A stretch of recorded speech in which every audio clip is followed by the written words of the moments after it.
Madame la présidente, monsieur le ministre, madame la rapporteure, monsieur le rapporteur général, monsieur le président de la commission des finances, mes chers collègues. La proposition de résolution présentée par la présidente Rabault vise à réclamer une politique budgétaire de réduction des inégalités en faveur de la cohésion sociale et territoriale, mais pour être plus exact, elle vise à souligner que c'était mieux avant. Car oui, lorsqu'on détaille l'exposé des motifs de cette proposition, il apparaît clairement que de 2012 à 2017, la France était passée de l'ombre à la lumière.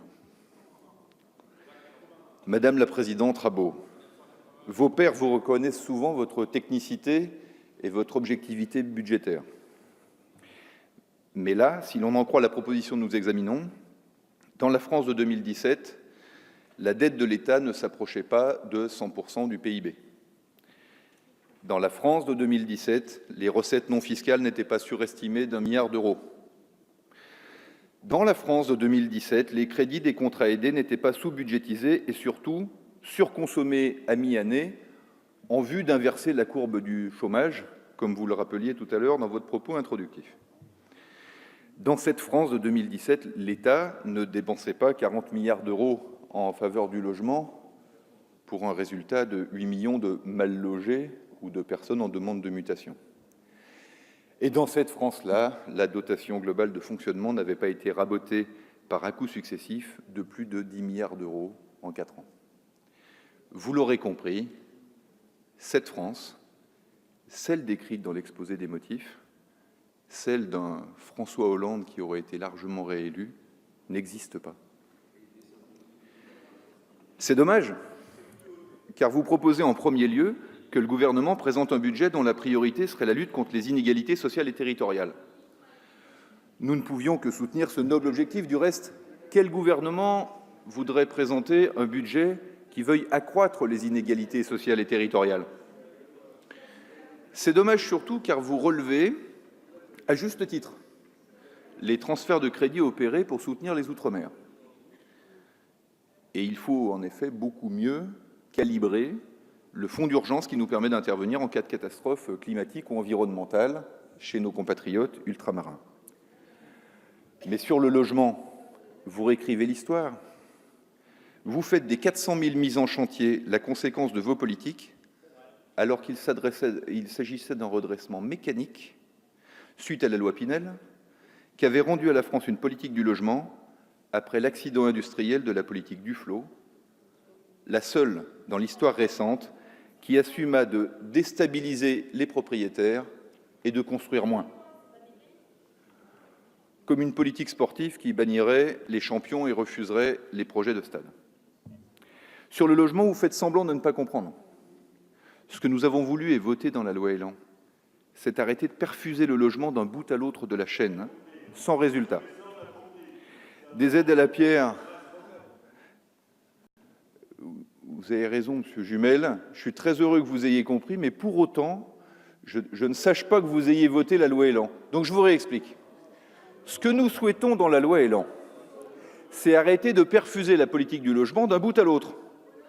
Des aides à la pierre, au départ, pour soutenir la construction, jusqu'aux APL à l'arrivée, pour soutenir les locataires.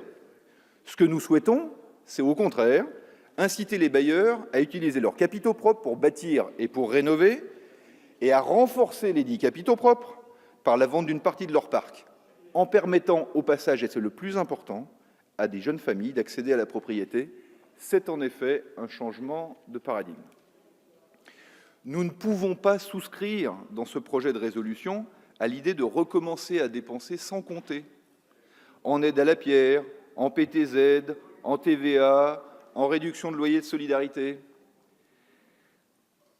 Parce que nous voyons ce qu'est l'exigence sociale.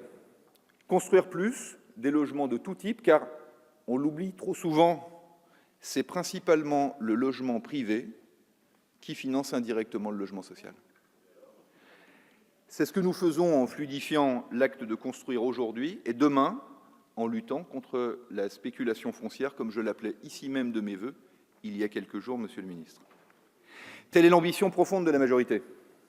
Permettre le parcours résidentiel, Pour ce faire, plutôt que de prôner l'arrosage automatique et indifférencié d'argent public que vous nous proposez à nouveau aujourd'hui, nous devons plutôt privilégier des outils soutenant l'accession sociale. Un peu moins de Pinel, un peu plus de PTZ pour respecter les équilibres et offrir enfin de nouvelles chances à nos concitoyens.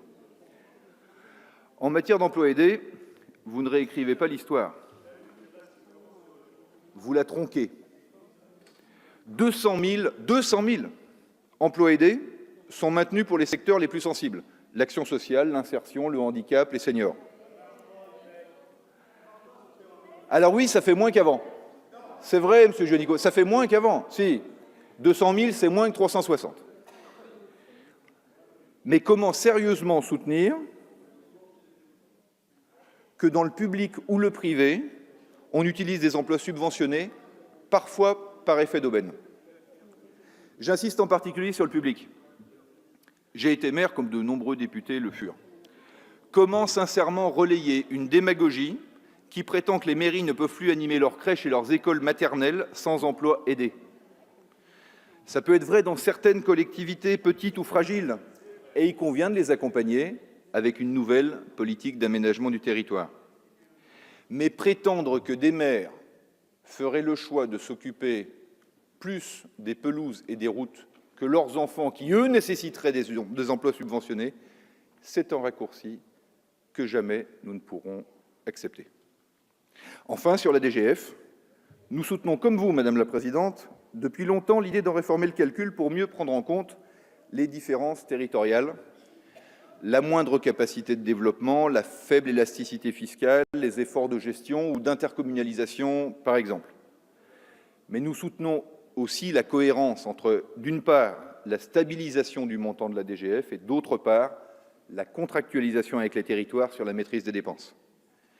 Il n'est donc pas envisageable, avant que cette démarche ne porte ses fruits, de vouloir rétablir des mécanismes de transfert verticaux et de réemprunter, comme vous le proposez, le chemin des déficits et de la dette.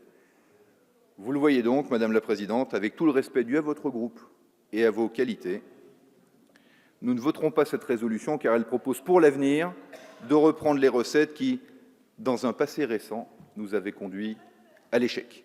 Le groupe du Mouvement démocrate et apparenté votera donc contre cette proposition de résolution.